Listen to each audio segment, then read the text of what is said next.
Okay, everybody, welcome to Kunsthaus RoZig, the virtual opening reception for Rosig, which is a play in our name because our name is Kunsthaus RoZig with a Z, and that's Connie's dogs, Roxy and Ziggy. But it also, it's a play on the word, because in German, Rosig is the color pink. And we decided to do an exhibition based on that, and we really like everything we have. So I'm going to share my screen here, and then we'll get started.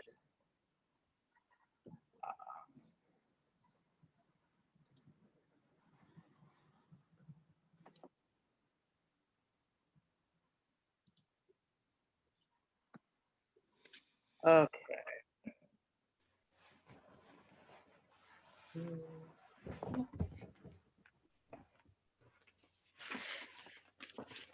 Okay, we don't have Amnon. He's was one of the ones that wasn't able to make it. The next two are David. Do we have David here? I think I'm gonna have to. Okay. It doesn't look like we have David, so we'll keep going.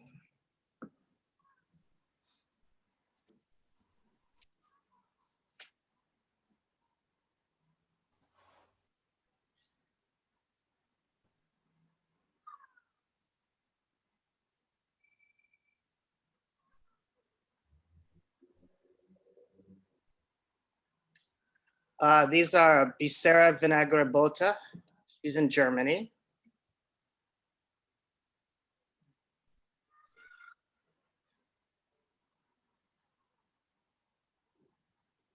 Gabriela Dumitrescu, who's also Germany. Helene Guattari. Do we have Helene here? No. Okay.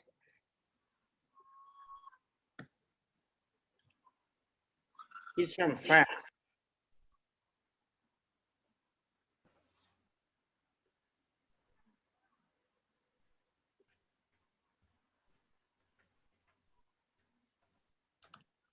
And Larry Cavaney. I know we have Larry here. Where'd he go?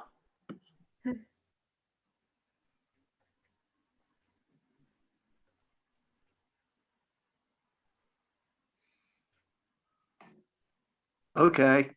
Hi, Larry. Hey. Hey. So this is a piece I did about some of my personal history. And recent, I've started taking the title and extending it into poetry.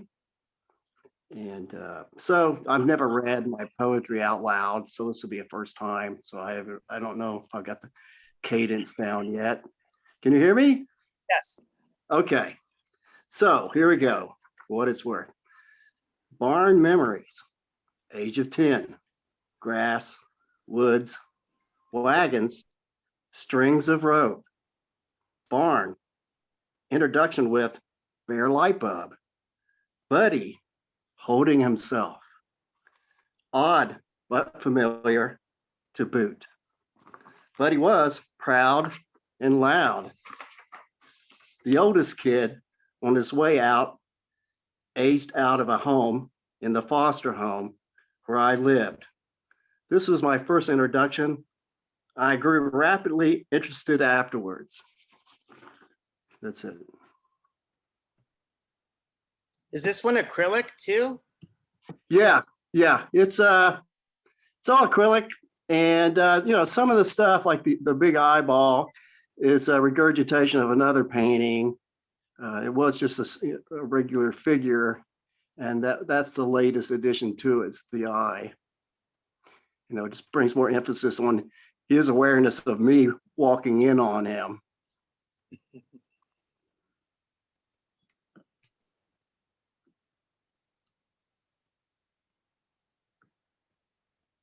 Yeah, thank you. Thanks. The poem wasn't bad either. You did good. It's All a right. beautiful painting. It really is gorgeous. It's very nice. It's like a kind of captured childhood almost memory. You can see it with the big eye. The big eye caught me when I was looking at it. It was like, this is awesome. It's really, really, really cool. Appreciate that. An important moment captured.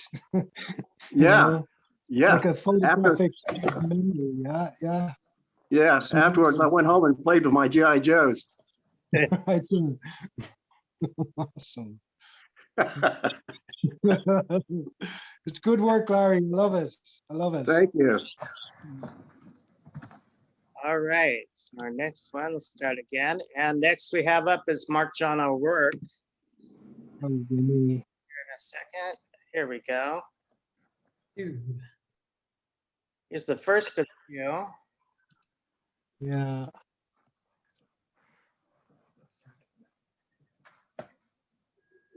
I love the colors of these pieces too, by the way. Thank you, Eugene. I appreciate that.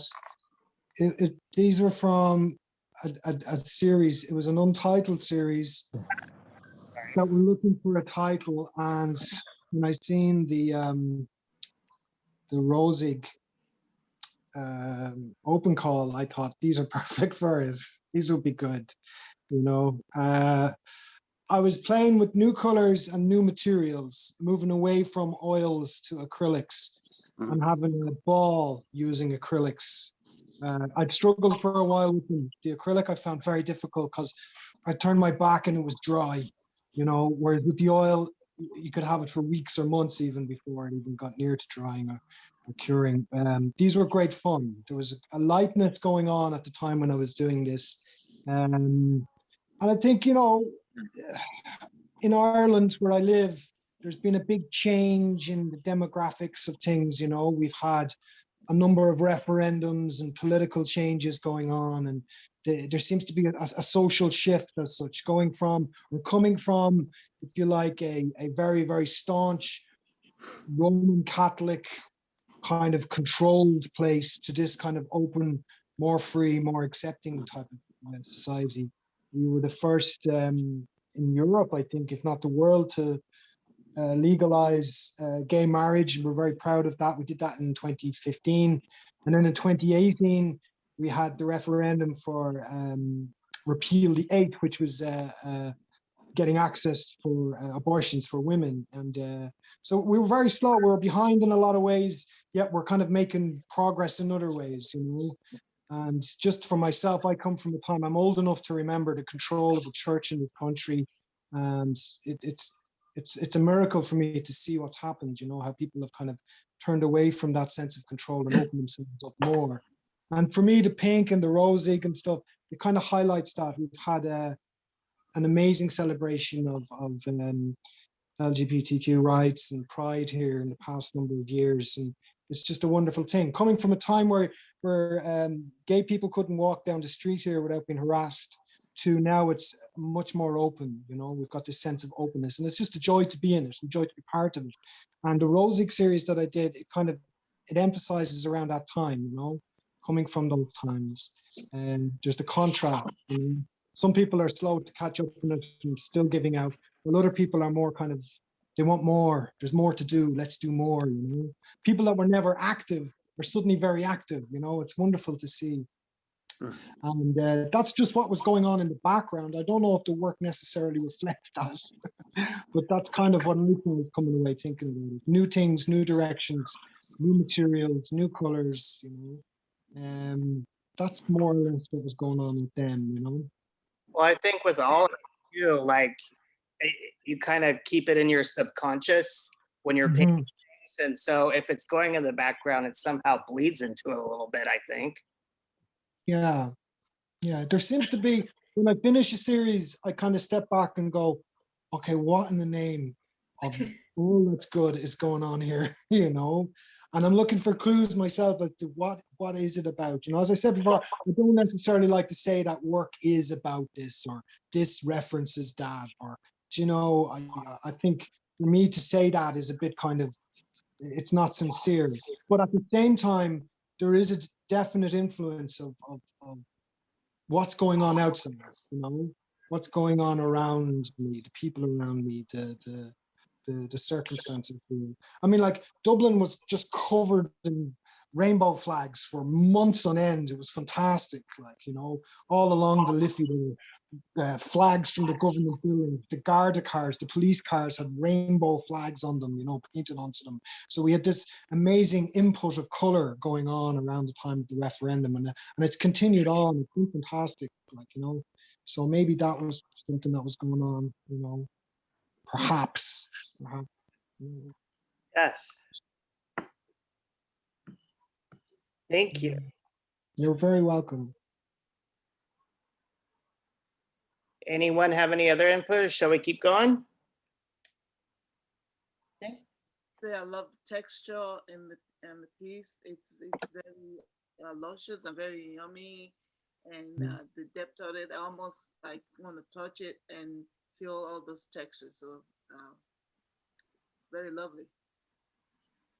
Thank you. I was thinking that too. The textures are really fun.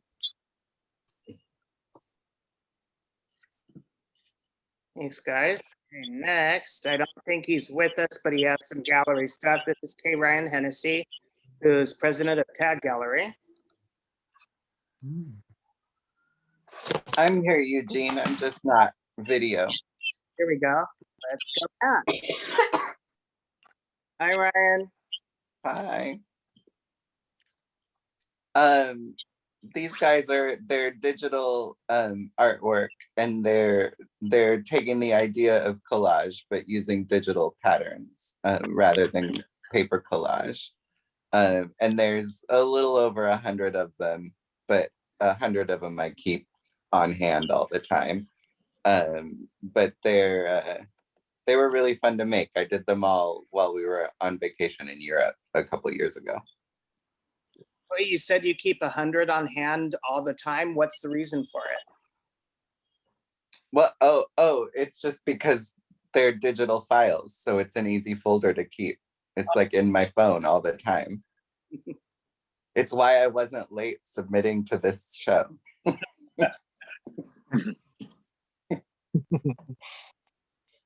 Have you ever printed any of them and onto paper or anything?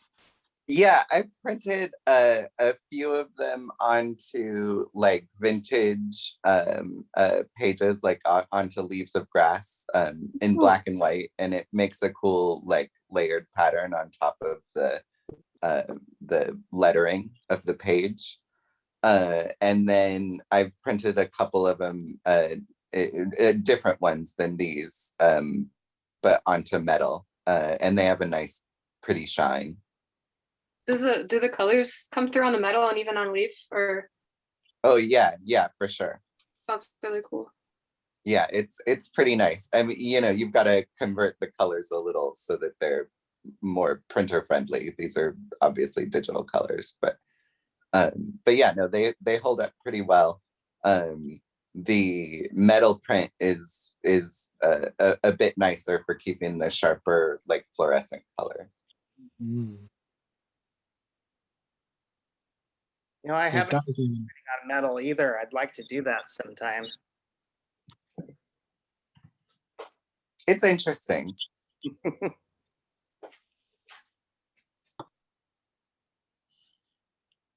I can imagine it looks like a set of playing cards almost. You could have like Yeah. the Joker, you know. They're dazzling. They're really lovely. Thanks. I've been thinking about doing some postcards, like just reshaping them into a standard postcard size and then spinning them up into little sets. Awesome. Oh yeah, that would be fun.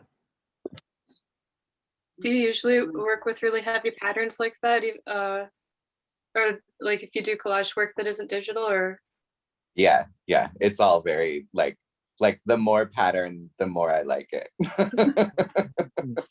That's fun. Well, even so much isn't one of your businesses called Pattern and Matrix. So there you Oh go. yeah. Okay. All right. Steve, we have next Karen, who I don't think is she with us? Yes, I am here. Hi. Hi. Why don't you tell us about this piece, Karen? So this is Rose Frills in 4. It is also printed on metal. I started printing my kaleidoscopic pieces on metal. Gosh, I've been doing at least 6 years. The vibrance of the color and the kind of the ability for it to mimic what you see on a computer screen better than printing on paper does. So it creates this really great surface for everything to pop. Let's see, the flower that I used here was a Chinese fringe flower that was kind of in bud. And I kind of like how it came together as sort of, I don't know, candy box sort of look to it. Anyway.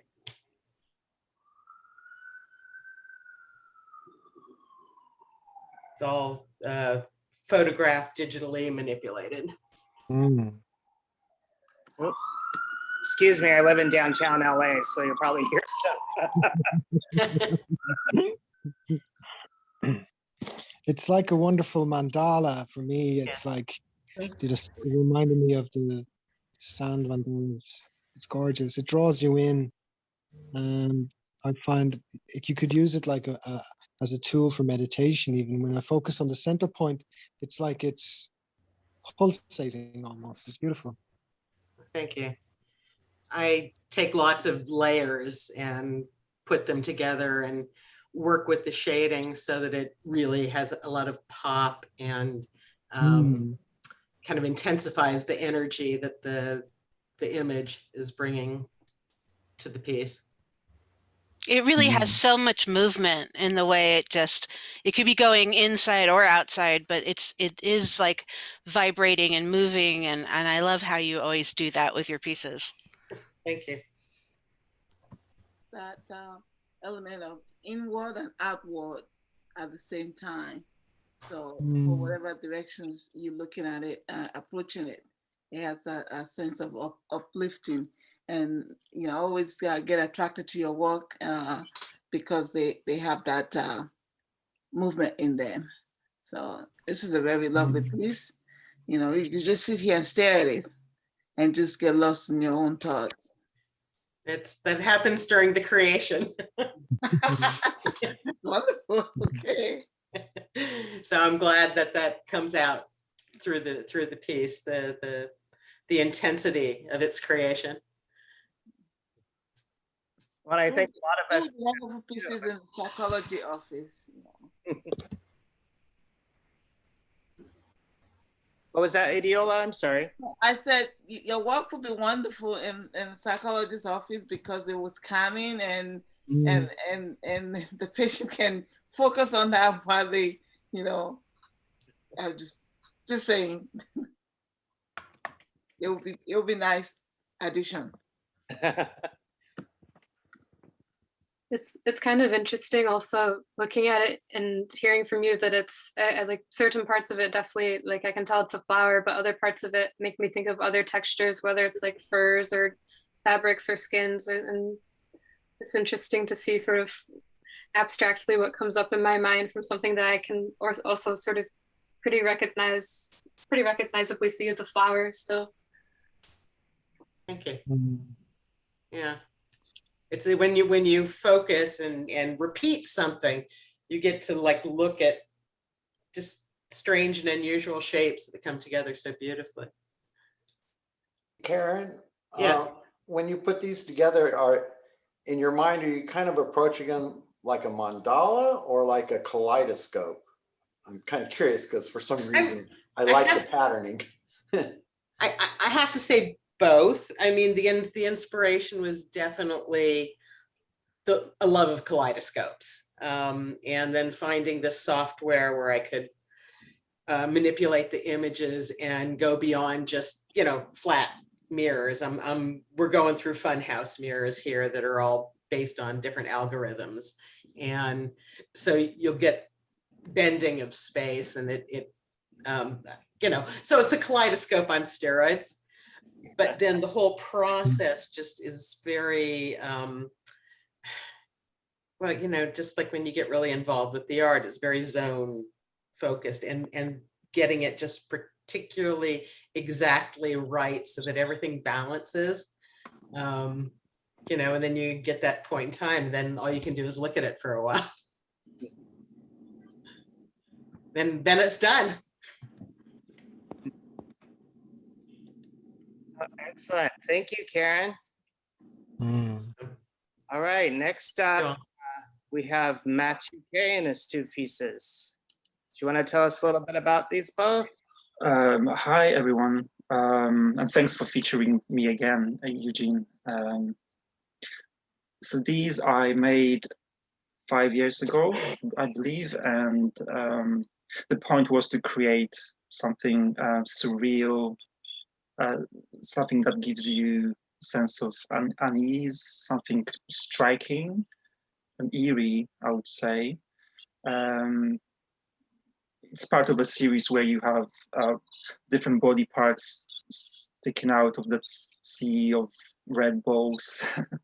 You can interpret it however you want, really. I would be actually very curious to hear. I don't know if you can see it, but if you look at the upper lip and the nose, it's not really symmetrical. And I couldn't correct that. I tried to correct that digitally, but it didn't work. Maybe I shouldn't say that, actually, but it's a bit of a perfectionist, which is not good, and I can't look at it, actually. It could be a happy accident because it works with the people. It's meant to be unsettling. Having that slight skew works for it. I definitely agree with that. For the category of like surreal art and creating eeriness, sort of when you're working with figures, especially when they're sort of human and sort of not, to reach into the idea of the uncanny valley, where you're having something that's like when you have robots or caricatures or puppets, sort of that feeling when you look at it and it's human but not quite human. So I think that would actually, if you maybe you don't like it still and you just want to get rid of it, but if you had a effect that you wanted to reach and realized that it could help you reach it and wanted to like use it, I think that's totally available to you. Thank you.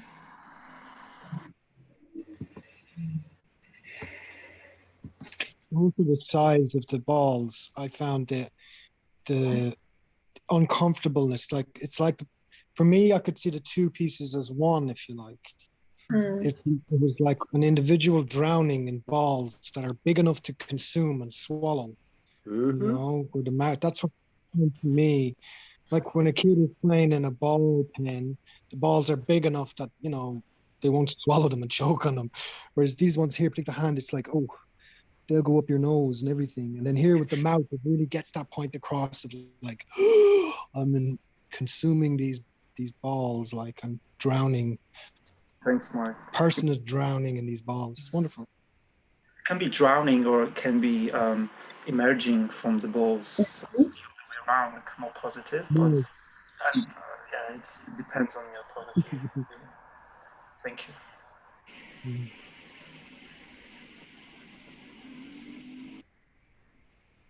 So thank you. Anyone else? I'm sorry.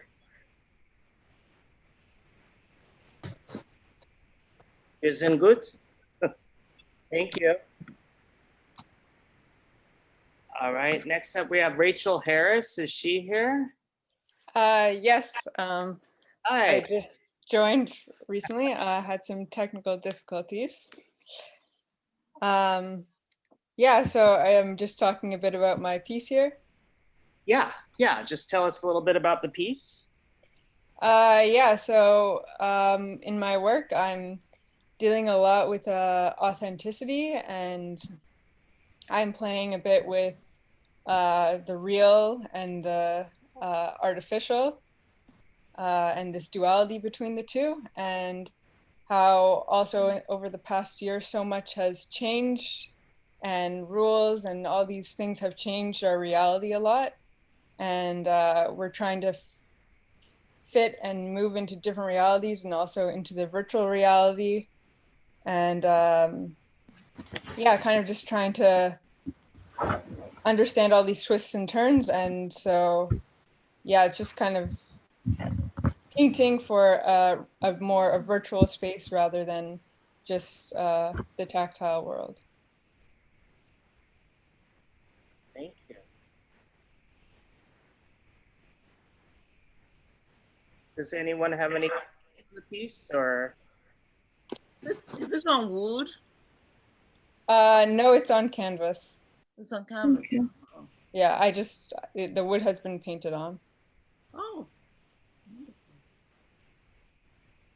Yeah, so it's part of this playing with the idea of what's real and fake, and also because we're also dealing with a lot of rules and this tediousness of doing things that are very repetitive and kind of needless, and also painting wood when you could just use real wood is a bit also tedious and unnecessary. But yeah, how we deal with and understand these different ways and modes of working. Yeah. It makes me think I knew an artist who did recognizably like realistic stickers so that you thought you could go and pull the sticker off of the canvas, but it was actually just painted on. Yeah. Yeah. No, I like the wood texture. It looks like actual. That really nailed the point that you're trying to make. You know, that it was wood, not canvas. So that was real good. Excellent. And yeah, I think also a bit that for example, I'm spending so much time painting the wood, and then I also am using this one simple stroke that kind of just changes the whole thing, and it takes away all this time and effort and in just one simple movement or gesture. The feeling of erasure. Yeah, exactly. Yeah. It's a wonderful stroke. It's very confident. It's very, very confidently done. It's lovely. And it sits so well on top of the, I also thought it was wood painted over. It's beautifully done the way you've got the grain. But yeah, I love this stroke over it. Really confident and bold. Yeah, thank you. Is this acrylic? Yes, it's acrylic. Very nice. Excellent. Thank you. Yeah, thanks. Thank you for having me. Absolutely. All right, next is Peter Kalish, which I don't think we have Peter here, do we? No, I don't think we do. Oh. Next up, we have Paul O'Farrell, and I know we have Paul here. And your Frida piece in the background.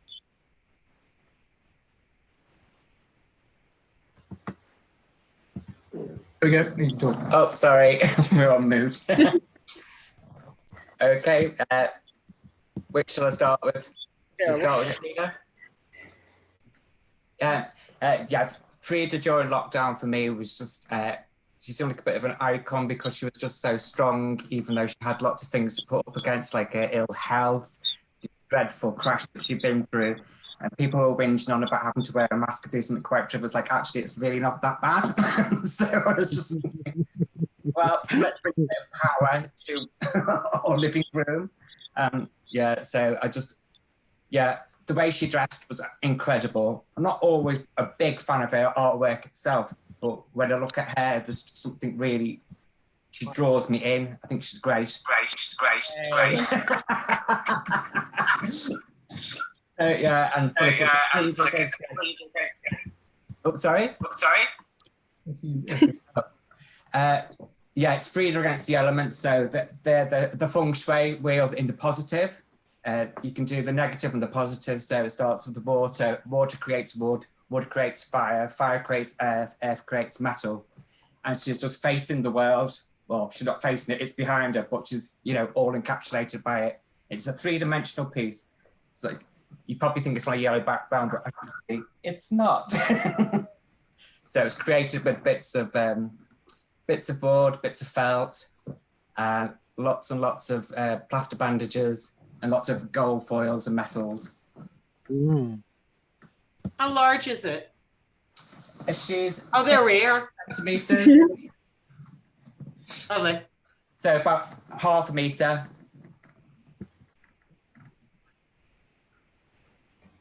Love the strength. Thank you. Is she painted? She's painted and she's drawn and she's stitched and she's It's beautiful. really. Yeah, very powerful. I love these three-dimensional textures that come up. Can you actually see on the photograph enough? Yeah. Evident enough it's dimension, do you think? Yeah, Yeah. it's apparent, and then the one on all the way on the right is definitely apparent. Mm. The Yeah, third piece. good. Yeah. Fabulous, thank you. The jewelry as well is beautiful. Oh, that's bits of real jewelry stuck on. Well, it suits her. Thank you. On the elements, were they made to represent a cactus? Because that's kind of what it looks like. No, it's so there's water, the waves at the bottom, then that's trees. It's like if you looking feng shui background, they say something green oblongs represent tree, and tree represents wood. So, but everybody said it looks like all sorts of different things. My sister Alison thinks it looks like cucumber, and the other looks like pineapple cubes. So, who knows? Because even though they're kind of abstract circles behind her, I think the way that they're compositionally around her head, and also just that you chose such a like strong circular shape, makes me like automatically go to symbolism. So instead of thinking like, oh, abstraction, my head starts to try and make those connections. Was the idea of like how one thing in the world feeds into another, was that inspired from stuff in Frida's life or from your life, or a mixture? Yeah, it's like it's just showing her realness in the world, really. And as I say, I'm really into feng shui, and so the elements were important to me, and it just brings it back together then. So each circle is like an element, though? Yes, yeah. I feel like the blue one is it reflects deep sea, but also maybe like the universe. Precisely. Like Yeah. almost like some kind of nebula, or you can see like the stars clustering in each wave, you know? Because I use so much glitter, and the reflection of the light makes it look different to different lights. Yeah. Yeah. Very beautiful. Thank you. This piece is the little book of knowledge, and it was my view on people that get really arsy about reading. I'm a great reader, but it doesn't mean I'm a lesser person. People get really sniffy because I haven't read the same books. And so there's this golden book at the top with all these golden bubbles of people like, oh my God, have you read Dostoevsky? Blah, blah, blah, blah. And then they're failing to realise the rest of the world's going on perfectly well around them. Bright colours, and people learn from different things. So, yeah.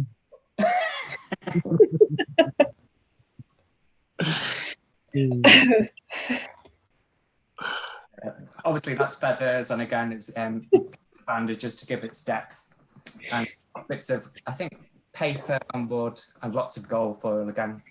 Love the reflectiveness of gold. It captures my imagination.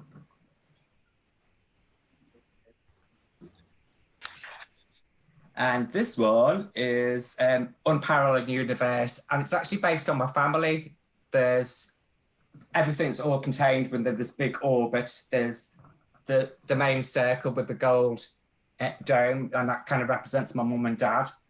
And the rest of my siblings, there were 7 of us, and there was 2 miscarriages. That's why there's no sort of there's no gold centers, because they weren't fully formed almost.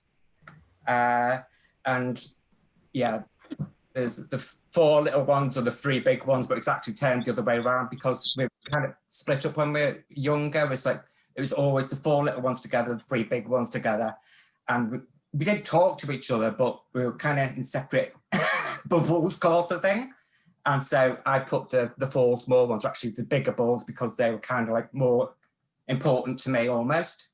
Unfortunately, last July, my sister passed away, and Debbie, the one ebbing away from the outer circle of the orbit. And yeah, my mum passed away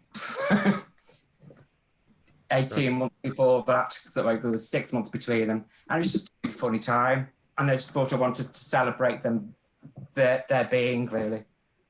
And so even though it was quite a negative time, the brightness was always important to me. Pink is my thing, so yeah, this is the perfect show for me. Thank you for having me. Oh, thank you, Paul. Thank you.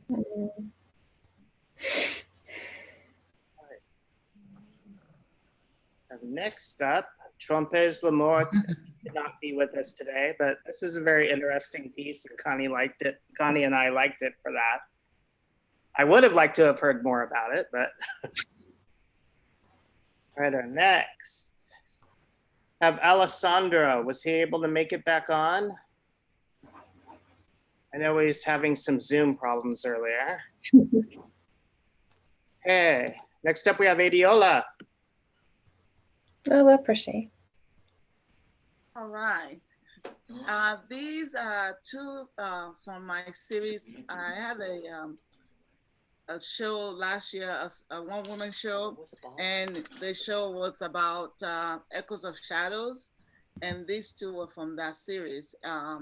They series that I did, I used shadow as a metaphor to really shine lights on a lot of the things that was going on at that time, which was it's still probably still, I mean, it's still going on currently, but it has to do with immigrations and also the president that we had at the time, how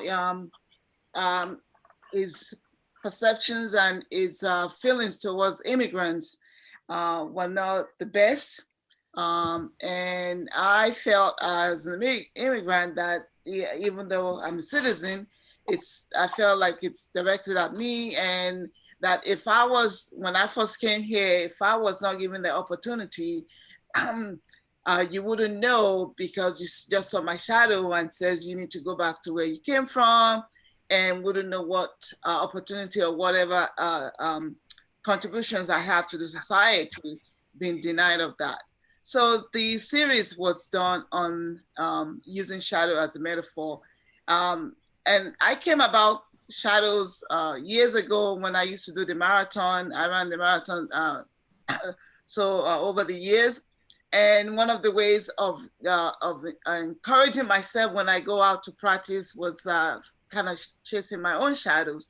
And and they used to become very interesting and intriguing to me, the shapes. So then I started stopping and collecting shadows by taking photographs of it and stuff. So when I had the opportunity to do the solo show, I decided to implement it more to really make the statements about the injustice against immigrants and the polarization that was going on in the country because of our then president. And those were these series. And these 2 pieces happen to have a lot of pinks and lavenders and all those colors that they go well with this call. So I'm already thinking ahead for the next for your next call, because in the series there's others that have other colors in it, but they're all part of the Echoes of Shadows, you know. No, I love you taking pictures of shadows and then incorporating that later. Yeah.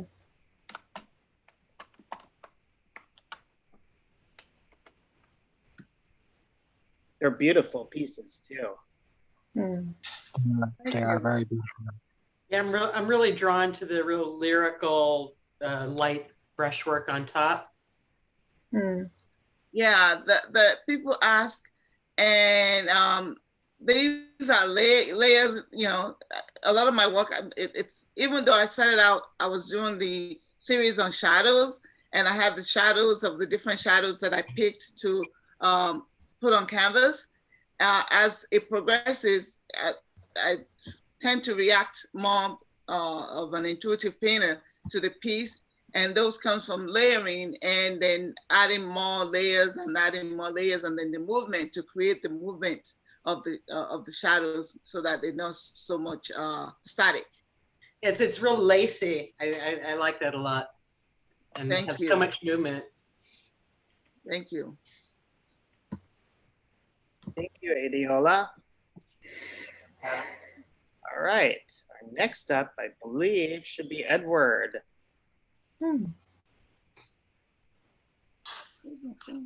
Hello. A couple more pieces from my atomic bomb stuff from underground explosions. These are earlier. They kind of fit to this pink theme because my color palette here, I wanted to be much more like cotton candy. I wanted it really light and pastel-y. And so even though it's like a blue frame, it reads as pink to me, that one. Also, Karen, that's why I was asking you about whether you thought about them as kaleidoscopes or mandalas. Again, both. Yeah, because everybody says, oh, mandala-like, but I think of them as kaleidoscope when I'm working on them. You know, and just this particular series is a little bit older. They were conceived with the frames in mind. So those frames are painted to match whatever color palette I was using on the work on paper itself. All very pastel-y like this, not a lot of really strong colors in them. Some of the frames are darker, but not these particular two. And the reds tended to be pink, really pink. So I thought it fit well, even though they're based on atomic explosions. That's kind of it.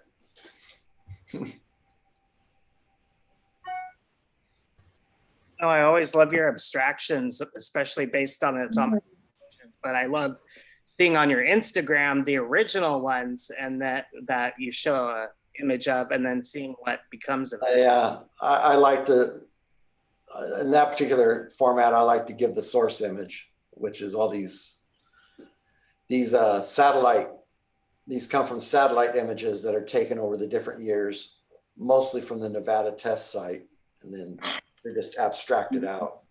So they're all based on, they're not abstractions pulled straight from my mind. They're actually based on photographs. So I find that so fascinating about the pieces because I'm drawn into them because of their symmetrical nature. Yeah. I love that. But then knowing what they're from, it's just really mind blowing. Yeah, well, I like you know, the sort of the push and pull of for them to be pretty and decorative, yet they still have that bit of a dark undertow. Yeah, I'll be back in a second. And then these aren't very big. They're with frame, they're only 15 by 15, so they're pretty small. Thank you, Ed. You're welcome. Next up, I believe we have Debbie.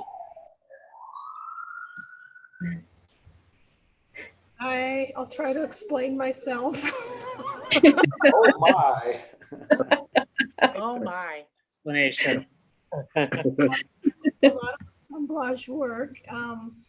This is different from the main body of work that I do. This one's called Bad Plastic, this series. And I like using the dolls because it's kind of in our cultural lexicon, you know, everybody understands what this is, you know, initially.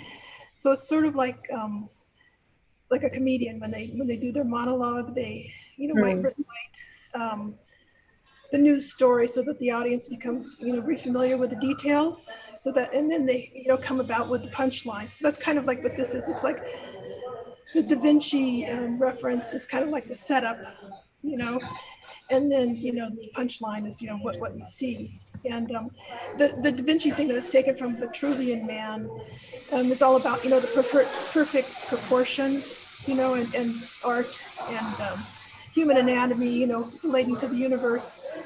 So I just kind of added that extra dimension. And I guess initially, you know, the series Bad Plastic, I have a lot of these figures doing all kinds of unseemly things.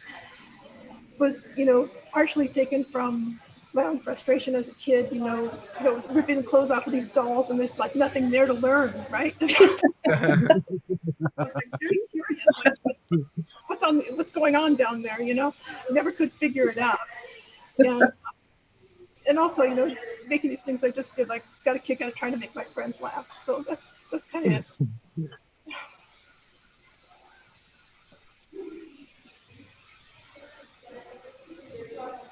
No, I love the humor and the pieces and the subversion on what you do with them. Thank you. It reminds me of like a tantric deity. Like in the Buddhism, you have the beautiful gilt statues of such and such deity of the Tantra. And I was looking at this piece going, I wonder which Tantra this is from. It's fantastic. Thank you. My mind definitely went straight to like sexuality and gender play, but also like in a lighthearted kind of funny way, even though it has both sides of sort of like a more serious, but also like a poking fun at conversation.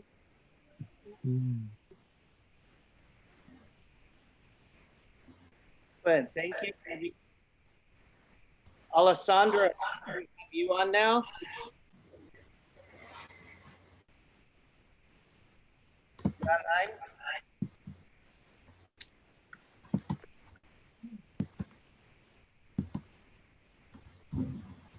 Alessandra, is your audio?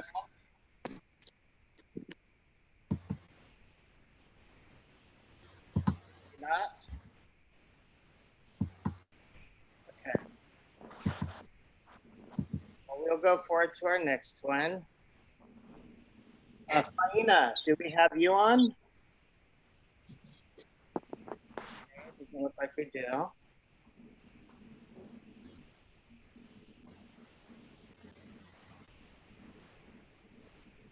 Then Eric Sanders.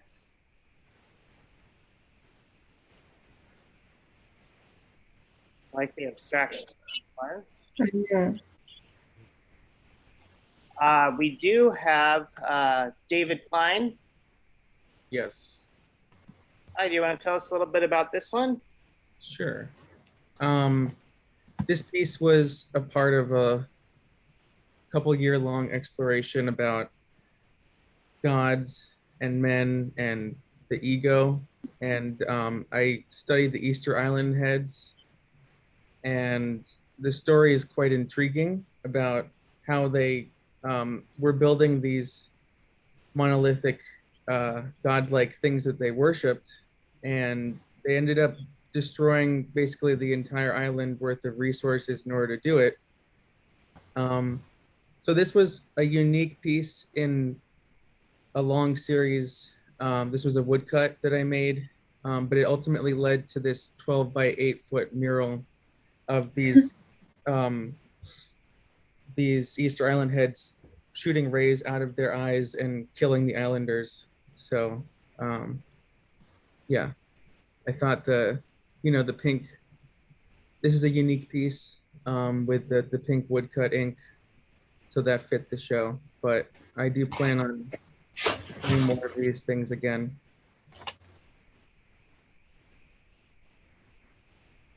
You said 12 by 8 foot?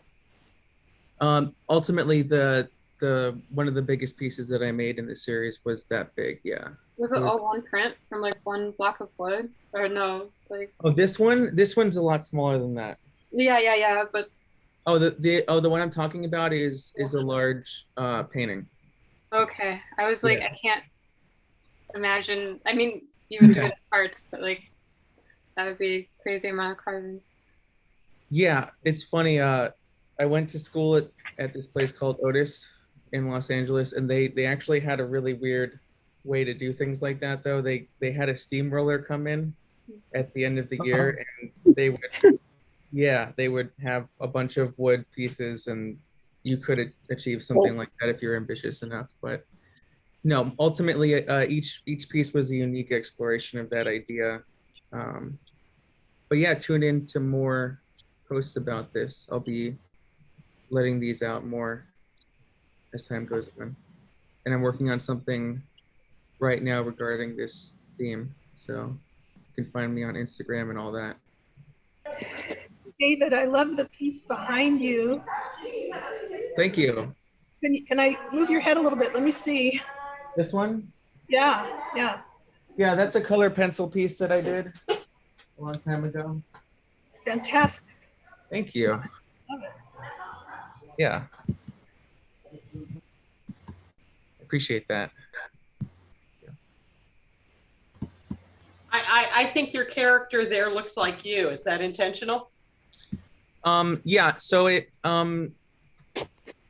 the funny thing about this series is it's criticizing I think man's attempt to also not only create these gods but create them in their own image. So to me, I was definitely kind of reflecting a bit of an introverted melancholy look with this specific piece.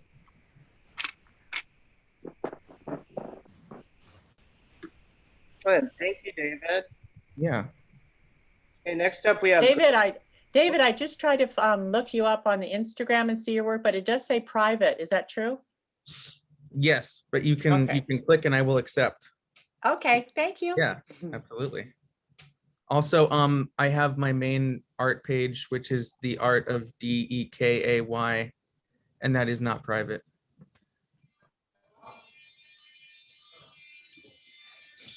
Excellent. Thank you.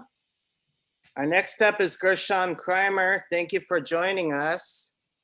Thank you. Three here, but then I'll go back to the first one.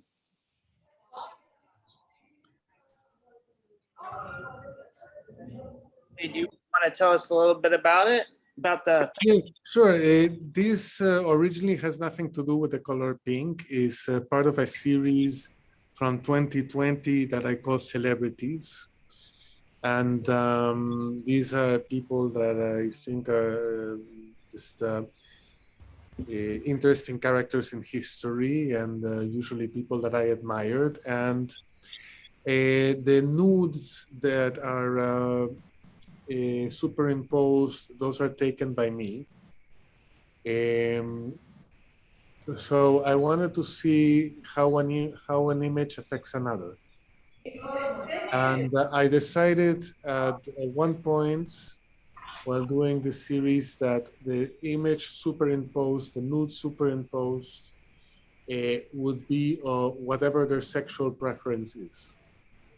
So some had opposite sex, some have same sex. So these are three of the same sex celebrities. The first one is Dirk Bogarde, who's this fantastic English actor who was in the closet all his life.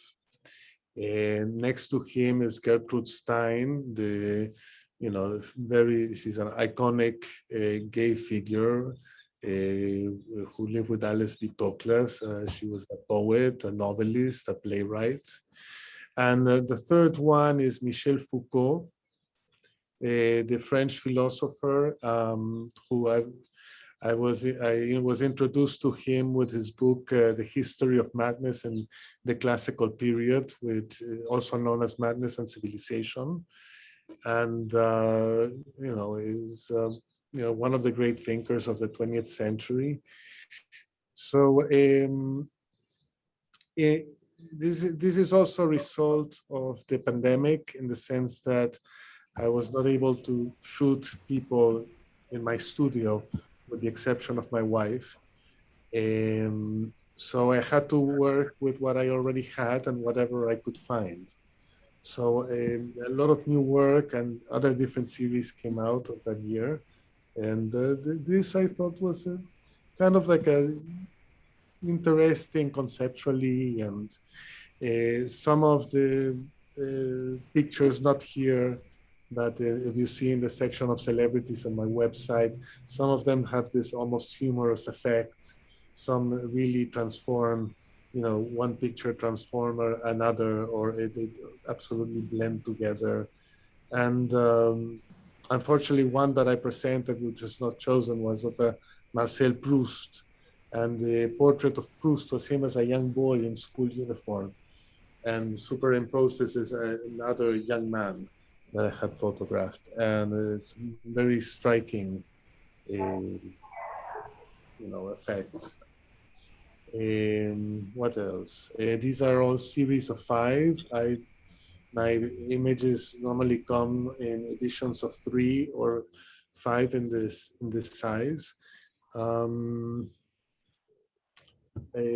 What else can I say about this? Any questions? How did you come about making or picking the images for these specific compositions? Well, sometimes the nude, like in the case of Gertrude Stein, this model that I've worked with, she's a Canadian model who is openly gay, and we have worked together many, many times, and she's a lovely person to work with, and I wanted to do something with her, with this image of her. And of course, I was going to superimpose it on another woman, and I thought that Gertrude Stein she would be happy also to have Gertrude Stein superimposed on her. And the fact is that she doesn't publish nudes on the internet, but this image she did.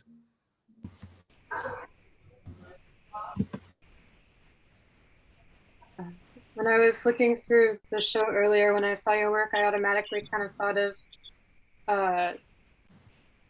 just the power dynamics between, or maybe not between, but the idea of a costume and what you're wearing or what you're not wearing, and how it can sort of hold authority or subvert it. And do you think about, or were you thinking about that as well when you were doing the series? About the power between the the superimposition of the two images, the fact that one is clothed and one is not? Yeah, especially to sort of be choosing the figures that you did who are sort of this ideas of like great thinkers and celebrity culture and the mix and match between all that. Yeah, well, I mean, sure. I think that, the fact that the series is called Celebrities is also a bit of a jest. Because this is not what people normally, perhaps with the exception of Dirk Bogarde, who was a star in his time, but the other ones are not what generally people would think of celebrities. So it is a bit of a joke on that. Regarding power, it's interesting because I don't see the power represented. For me, it's interesting the dynamic between the photographer and the nude model. And not that there's a power, there's a collaboration going on. But there is a direction coming from from me, a very specific sort of directions, not so much about movement, how to move, but to go through different emotions, and that's usually how everything begins. Then what I do to the image, whether I superimposed it like in this series or in the others, manipulated it in some other way, the image itself calls for that. I'm seeing the compositional skill in here. I'm really enjoying, particularly on this one, the sort of camouflage at the nose areas is and just the look on his face and this kind of dreamy quality to it. But the composition's really nice there. And on the Gertrude Stein one, where Stein's nose shadow becomes a necklace on the model, and the sort of the draping of Gertrude Stein's dress being kind of making a dress for the nude model who's like standing in this, I don't know, boxing ring.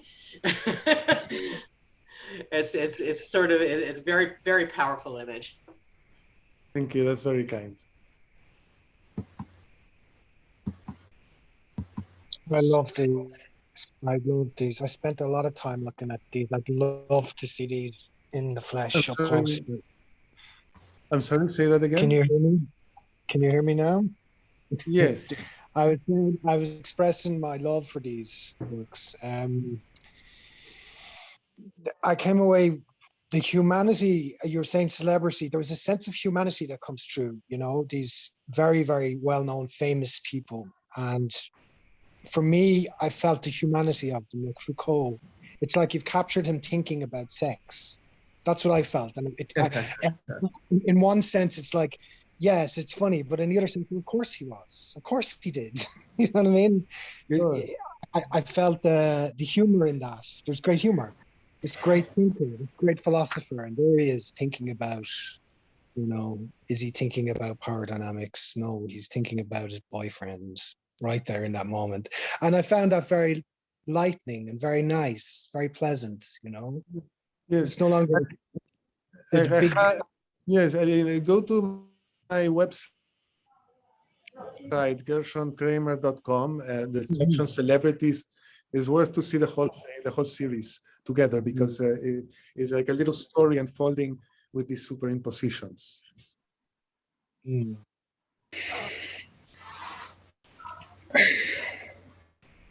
Also, the composition is great. How it's almost like interweaving on this one that we're looking at. Yes, this sort of the man here, the nude man, is sort of floating pictures is very common in my work. I do that a lot. And yeah, let's do it. Yes. And thank you, Gershon. I love these pieces. Thank you very much. All right, our next up we have Rachel. Oh wait, no, Monica Mark. I can change my name if you need me to. Whatever you need. Which one do you want? Okay, I will talk about that one first. No, I'll talk about this one first. So, yeah, talk about this one first.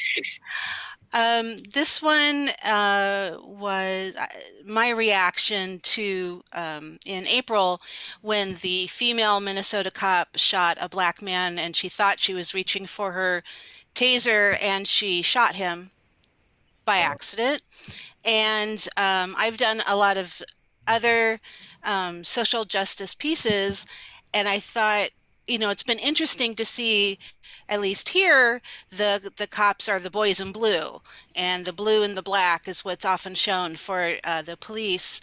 And so I thought, well, let me go stereotypical for this female cop who shot a black man. And this is very different from, it's a lot more minimal than what I usually do. But and what doesn't photograph as well is that the middle face, it's actually a face I made from clay and then painted black.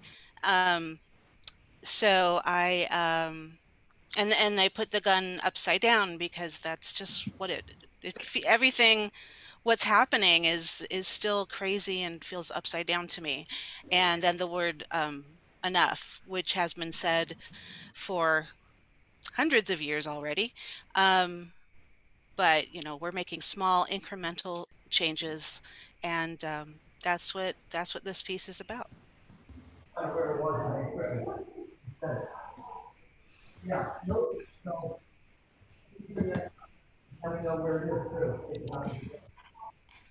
And this one, I'm working a lot right now with masks that I've made in plaster. And what you can't tell as well from this, but I have it, oh, I'm in front of it. Let's see. It's, I don't know if you could tell. Can you see how it comes out? There's a spring. I think, oh, well, now I've done it. Just ignore that. I think it's a bed spring. I like rusty items, and I have some rusty bed springs that I'm using to create some more dimension to my pieces. And a lot of the masks I'm doing kind of the inner outer persona, and I'm working towards a body of work that explores how we pass for normal and what we hide and what's behind and who we really are. And so I used a reflective paint to show this is my trying to reflect what other people want to see, but not really feeling comfortable who I am. There's a little bit of paranoia with the face in the background, kind of staring, and just sort of being surrounded by other people and things, and everything opening up again. And a lot of my goal in my art is to take away the stigma of mental illness and kind of confront, shine a light on the hidden disabilities that people do feel they can't share. And so this is one of the pieces that explores that. On the mask, is it a clay base that you started with on this one in particular, or? It was how did I originate it? I think it's all, yeah, there was paper clay. I used paper clay and then I used plaster on top of that.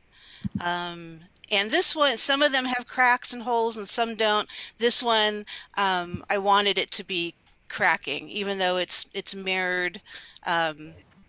The cracks are deliberate.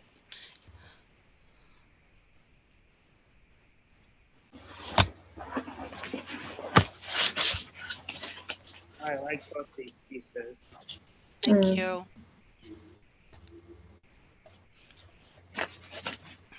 Well, thank you for showing with us. Thank you. Thank you for including me. Yes. And our next up, who do we have? Rachel Gluski. Yeah, hi, hello. I pronounced your last name right, didn't I? Glusky. Glusky. Pretty close. Okay, we have, I think, two pieces from you, this one and this one, but why don't you talk about this one first? Yeah, first of all, I just want to say thanks for putting this together, including me, and also thank you, Adiola, for giving me a heads up to submit to this last minute. Most of my artwork is just about sort of making kind of fantastical scenes that offer sort of warmth and silliness and sort of bring bright color to people's lives. So this one is a painting I actually did for my brother, and he asked me for an ostrich. So I did a couple of sketches of them, and then we decided on this one. He named it Enzo, so that's where the name came from. Yeah, I think the leaning into my work came from sort of I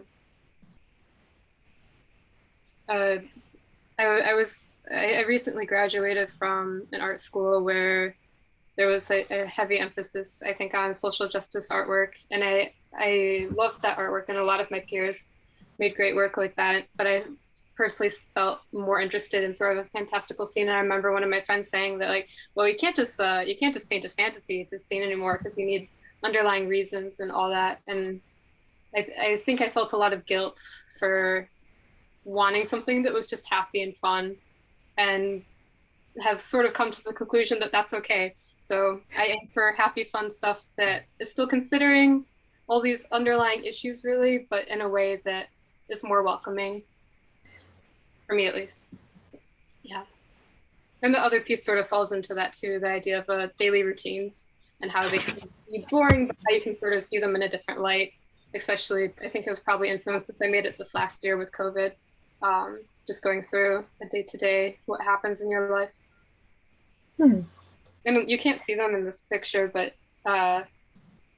some people have said, if you go on my Instagram, you can see some of the detail shots have some of that humor in them. They're kind of just making fun of beauty products and how much time and energy goes into keeping up appearance, but not in like a oh, shame on you kind of way, but just in like it's kind of funny.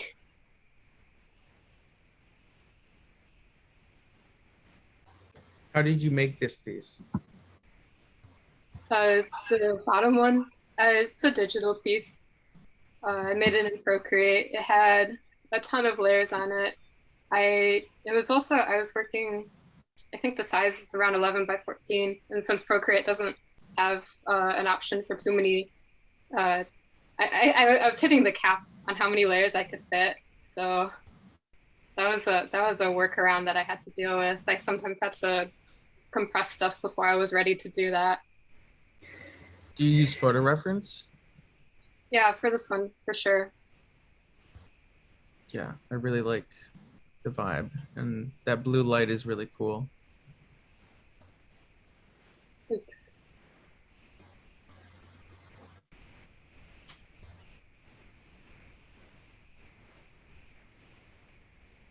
Is that you? Yeah. I don't mind self-portraiture. I didn't necessarily like mean for this, but since it's just in the bathroom and I was taking a picture, it kind of snuck in the background. Artist experience. I mean, I do find it, one thing I can say, I do find it odd that you have a school that tells you what your art's supposed to be. It's fine, whatever it needs to be. There is a need for social justice art, but that's not all of art, and it should be whatever you want it to be. That's my Thanks. Yeah, I find it quite funny because I don't know about other art schools, at least the one I went to, for sure. One of the things they were always saying is kind of pushing us to rebel, because I think artists are sort of seen as like to rebel and find your own thing. But then the minute that you actually do, suddenly they're upset with you. Yeah, I had the same experience, so I get it. The ostrich is great. The Enzo is wonderful. It looks like a very fun place to be. And I know that the circles and the lollipops are like Enzos in themselves. Fantastic. I love it. It's fun. Yeah, my brother is a med school student right now, and I wanted it to be as brightening for his place as he could, because he has to study all the time and take all those tests. So I was trying to give him some of that silliness again. Thank you, Rachel. Thank you. All right, next up, we have Nancy, who has another art thing with tags, so she's not with us today. And after that, we have Tom Lastly, which I didn't see if Tom's on here or not. I don't think he is. All right, and Allison. Hello. Right, okay, so, okay, so scroll back. So this piece is called Blah, Blah, Blah 21, joining you from London. Hello, everyone. Now, similar to the way Rachel's expressing about her work, you know, it's about positivity. The whole last couple of years have just been absolute nonsense, frankly. So this is just about crazy, uncertainty, chaos. I'm all about color and form. The forms are skittering across the canvas. There's no certainty. It's completely chaotic and a real sort of bit of a bun fight, really. But it's also quite a positive one. There's so much color and vibrancy going on. So yeah, that's that for that one, really. Next. All right. Okay, so this piece is called brouhaha, and I love that word, so I just had to call it a piece of artwork brouhaha, which is actually a French word, and it means a noisy and overexcited reaction or response to something. And essentially, I just wanted to create a nice, loud, noisy canvas where I'm striking the paint against the canvas. It's very vivacious and it's very colourful, and that's it, really.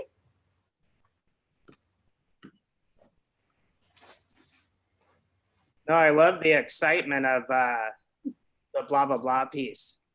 Very vibrant too.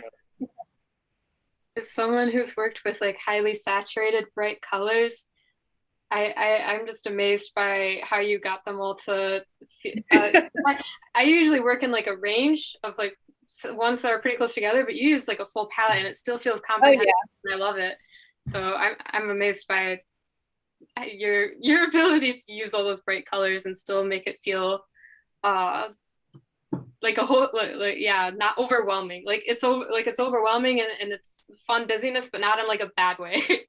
Yeah, I mean, I'm quite. I think that was created listening to Jane Austen audio novels. So I don't know whether that's any influence, but there you go.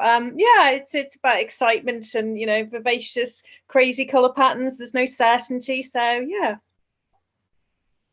Kind of reminds me a little bit of those Peter Max videos. I don't know if you know the reference. He used to do the Beatle videos. Okay. A lot of bright colors and kind of psychedelic, like you're tripping on acid. That's sort of got that same kind of feel. Did you do it when you're straight or high? No, I was very straight, let me tell you. Coffee and Jane Austen. That's it. I don't think Jane Austen will put you there, so that's okay. No, I think so somehow. Maybe it pushed me to it.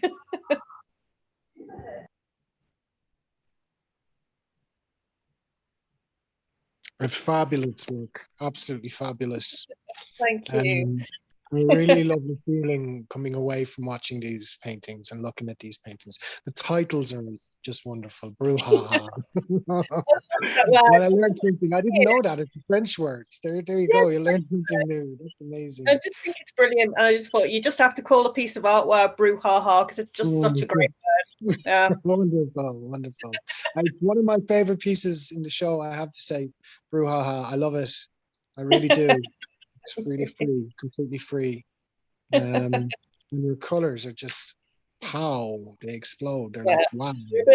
Bit of a slap in the face, aren't they? It almost takes a minute for the eyes to adjust. When they do, it's like there's a lot of work in blah blah blah. I mean, you must have something with this one. It's beautiful. I just kept on layering it and then going over it and repetition basically. There's a pattern in there somewhere. Yeah. I can see there's order. There's definitely order there. Yes. Chaos. Yeah, order in the chaos. Yeah. Well done. Thank you. Do you start out with any kind of structure outlining this, or do you just kind of figure it out as you go? No, I'd created the background using emulsion paint. Then I'd I'd scored into the canvas with scissors. And then created the pattern around that, and just different patterns and shapes and forms that I've found from, I don't know, cutouts, from photographs, from fabrics, from whatever really. All fairly sort of, just popped into my head. And there's some pattern in there, but there's a lot of irregularity, which I think is quite nice. And I think that fits quite well with the last couple of years, actually. So quite a lot of uncertainty. So the composition comes organically then, huh? Yeah, absolutely. Yeah. And is there texture? Some of my pieces do have texture. This got a small amount of texture in the bubbles, which have got all of the little minute dots in. That has more. They have more texture. The rest of it's a little bit more flat, but some of the bubbles do have. Is that the size of it behind you? Yeah. Kind of. Yeah. It's quite a big Very and nice. so it's quite overwhelming on the eyes. So you need white walls to juxtapose against the color, I think. Otherwise, it's like. Ugh. So. I wish you could just put some light on the one behind you. Oh, I've got really naff lights in here. Sorry, I didn't quite engineer that very well, did I? You're talking about the saturation of the color again reminds me of sometimes when I'm working on some of my larger works that are super saturated pink, I've literally had to have just a big blue like color on the different walls so that I can look at it. And I think it's, I don't know, because your eyes get so overwhelmed looking at it all the time. You need something to like visually like, calm you down. I don't know if it's like more in your head or if the cones in your eyes like literally get tired from observing such a high saturation color, but I think I'm glad you shared that you have to like have the space around it quiet for it to. Definitely it's too overwhelming. You do have to look away, and you end up getting quite bad eye strain actually working with that amount of color and with that saturation level. It's a bit like whoa. So yeah, you have to go into a very dark room afterwards. So. I get it. Thank you, Alison. Thank you. Okay, and I think we have Yoop, and Yoop's not with us today. It looks like we have Alessandro back. Is your mic working? Yes. Okay, go back to your piece. Thank you very much. Well, thank you for joining us.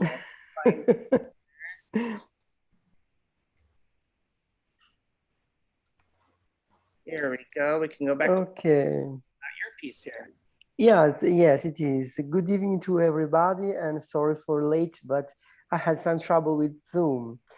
So this paint of me, the title is 33rd Silence, and I used these pink nuances because this pink and this white together creates some like of bridge between these two phases of this long project, because the name of the project is I'm Trying to Find Silence, and is divided in three phases. And this one close the phases that the title is Processing of Mourning. And then I use this this pink to go outside for the morning and to go inside the light. I decide in these pieces that the white symbolizes the silence. And then he creates some kind of connection with this pink and with these three primary colors, red, yellow, and blue, to celebrate something that is closed in a good direction. And for this reason, I decide to use like main color the pink, because for me it's like something of celestial, something like to the heaven. And this is the reason. It gives me a lot of quiet vibration to look this combination of color, this pink and this white. And in the center, there are a lot of kind of nuances of this rosa. And yes, it's very good for the eyes to see, to get something quite sensation. That's all.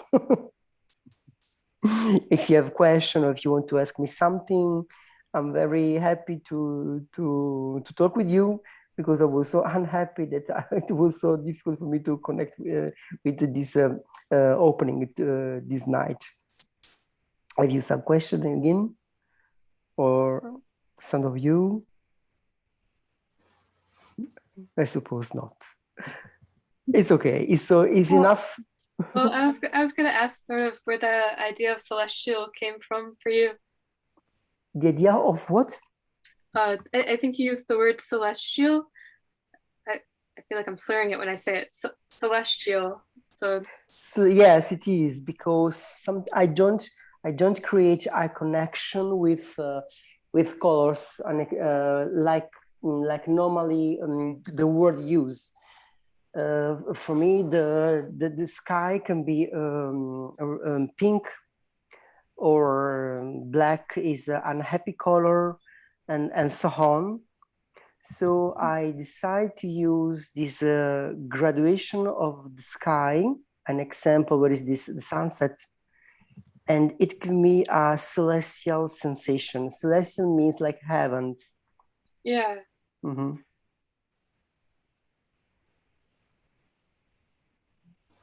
I guess just in a spiritual sense, then, is sort of higher. Yes, it is.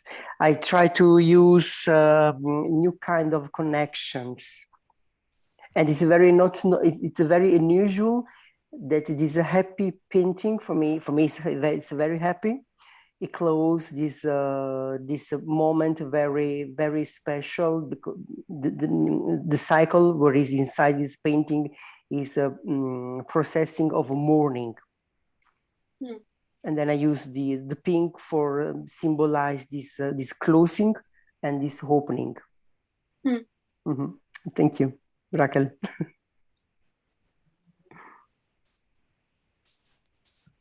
Good. Thank you, Alessandro. I'm glad. Thank you again. Yeah. stop my screen sharing for now, and then let's see here.